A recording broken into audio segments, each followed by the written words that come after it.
We looked at our vineyards in the early 90s and really determined we needed to redevelop those because the varieties had changed a lot and passed us by to a certain degree.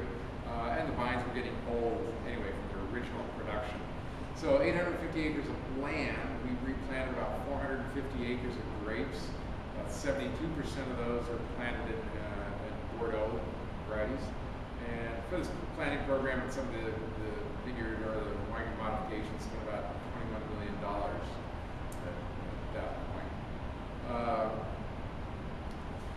There we focused on Bordeaux Reds, which is really what Napa Valley is about. We were behind the scene on that. We've always produced Bordeaux Reds, but really hadn't focused as much of our efforts on it as we are today. And we've gone to berry sorting, bunch sorting. You can see right in the center there, much smaller lot fermentation vessels, keep all of our lots separate, and very aggressive French oak barrel aging program. You see that at the bottom left there. In fact, that's in our redwood cellar. That's where that one occurs. Now going back kind of overall industry things, major league legislation protection for the vintners and consumers. 2000, the U.S. Supreme Court rules in favor of the Napa Valley vintners protecting the name Napa on wine labels. So 75% of the wine on the label, if the label says Napa Valley, has to come from Napa Valley itself. Group form, there's several groups, the main one's Free the Grapes. This is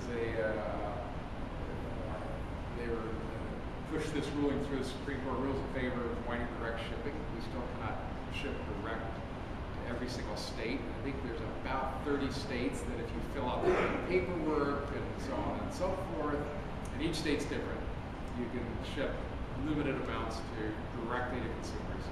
We can ship directly to Illinois. I'm not sure what restrictions there are, but we can do that, which is good.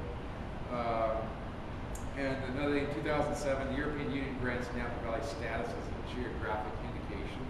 Very important because it helps protect the Napa Valley appellation overseas, or at least in Europe as well.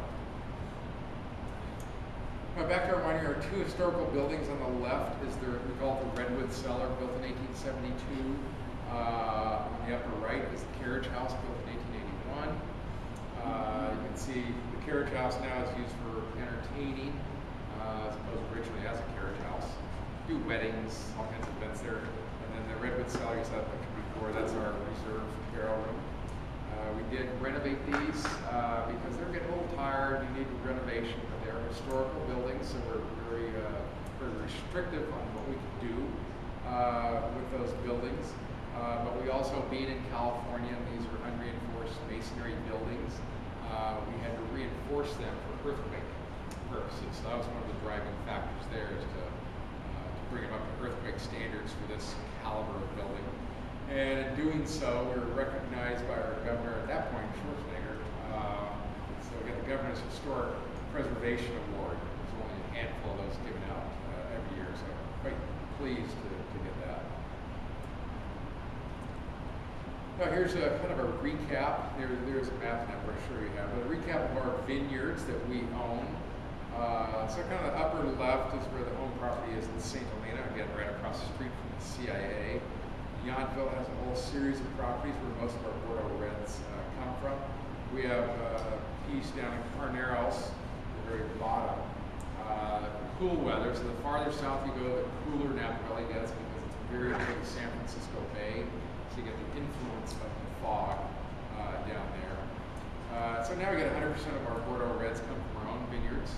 And so most of all the other varieties, the only thing, this year we're going to buy some Chardonnay on the outside, we're going to buy a little bit of Pinot Noir on the outside, but that's it. So this year, almost 95% of our grapes are going to come from our own vineyards, which is a really huge thing.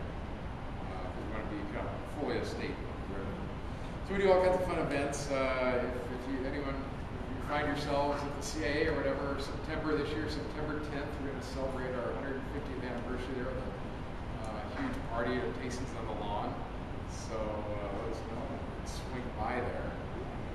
So kind of a quick little recap of just how the number of wineries are doing in Napa Valley. One winery in 1861 with us, about 140 wineries towards the end of the century. Of course, it crashed down to a few wineries in 1933 with Prohibition. Now Napa Valley has about 4,400 wineries in Napa Valley alone. And I'm trying to think of the numbers.